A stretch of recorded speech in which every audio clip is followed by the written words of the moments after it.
Assalamualaikum warahmatullahi wabarakatuh.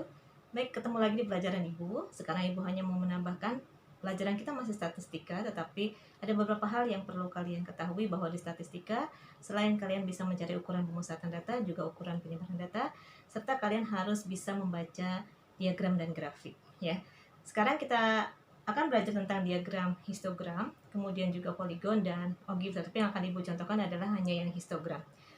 Kalau kalian ingin mencari ukuran penyebaran data dan ukuran pemusatan data, tetapi yang diketahui adalah grafik, histogram, atau poligon, maka kalian harus sudah bisa memiliki kemampuan untuk mengubah histogram ini ke dalam bentuk tabel distribusi frekuensi yang sudah Ibu ajarkan. Ya, karena hanya dengan tabel distribusi frekuensi, kalian bisa mencari ukuran pemusatan data maupun ukuran penyebaran data. Baik, kita lanjutkan sekarang. Jika kalian menemukan soal, tetapi yang diketahui adalah histogramnya terlebih dahulu, maka untuk mencari min, median, dan modus, kalian pindahkan histogram ini ke dalam bentuk distribusi frekuensi seperti ini, yang biasa Ibu berikan. Ya. Nah, di histogram, itu di bagian bawah, biasanya itu melambangkan angka-angka untuk kelas. Kemudian di bagian vertikal ke atas, ini melambangkan frekuensi. Kemudian histogram biasanya digambarkan dengan batang-batang seperti ini.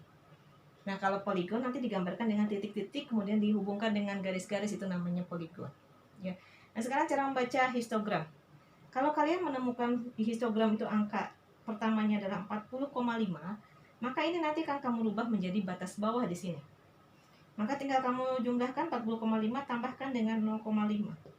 Jadi 40,5 tambahkan dengan 0,5 jadi 41 di sini sampai dengan kamu lihat dari 40,5 kemudian mencapai angka 50,5. Yang kanan, kamu tinggal kurangi dengan 0,5.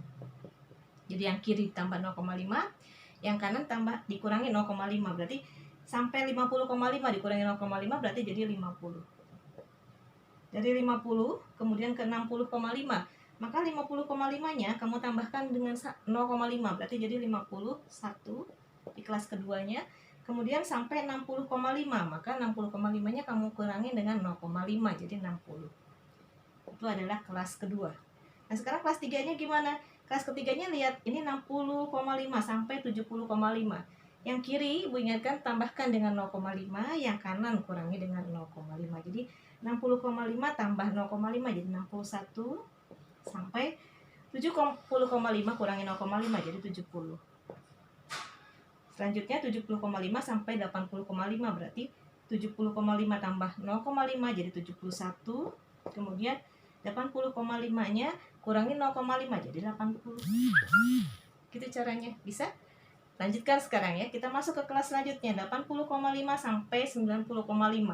Maka 80,5-nya kamu tambahkan 0,5 jadi 81 sampai 90,5 kurangi dengan 0,5 jadi 90. Nah, kelas terakhir yaitu 90,5 sampai dengan 100,5. Maka 90,5-nya kamu tambahkan 0,5 jadi 91. Kemudian 100,5 kurangi 0,5 jadi 100. Nah, ini adalah kelas yang digambarkan oleh histogram tersebut. Tinggal sekarang melihat frekuensi. Frekuensi itu tinggal kamu lihat ke sebelah kiri yang vertikal ke atas. Misalkan tidak ada angkanya, kebetulan kalau di soal ini sudah ada angka-angka di atas batangnya, maka itulah yang menggambarkan frekuensinya.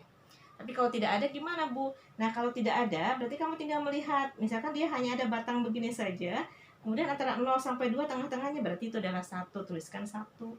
Tapi kalau sudah dituliskan di sini 1, 6, 9, 11, 11 dan seterusnya, itu menggambarkan frekuensi. Tinggal kamu tuliskan di bagian frekuensi.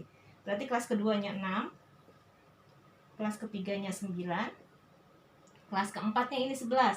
11 berada antara 10 sampai dengan 12 berarti ada 11, tuliskan di sini 11. Gitu caranya. Kemudian kelas selanjutnya 11 dan kelas yang terakhir adalah 6. Nah, ini adalah bagaimana kamu mengubah histogram ke dalam distribusi frekuensi. Paham kan? Setelah ini barulah kalian bisa bekerja, carilah X-bar-nya, bisa dicari dengan penjelasan yang sudah Ibu berikan sebelumnya. Kemudian cari mediannya, cari modusnya, cari simpangan rata-ratanya maupun simpangan bakunya, maupun simpangan kuartil pun bisa. Ya, nah itu adalah pelajaran kali ini, hanya mengubah histogram ke dalam bentuk tabel distribusi frekuensi. Itu keterangan Ibu, tolong perhatikan video Ibu ini, kemudian nanti kamu lihat tugas yang ada di GC. Ibu berikan tugas yang di GC, hampir sama dengan ini, hanya mengubah ke dalam database frekuensi, kemudian cari ukuran pemusatan data atau ukuran penyebaran datanya. Nah, anak-anak, sampai di sini pelajaran kali ini, mudah-mudahan kalian tetap dalam keadaan sehat. Ibu sarankan kalian tetap di rumah, tidak usah kemana-mana. Ya, kalaupun harus keluar, tetap gunakan protokol kesehatan. Oke, Ibu cukup sampai di sini. Assalamualaikum warahmatullahi wabarakatuh.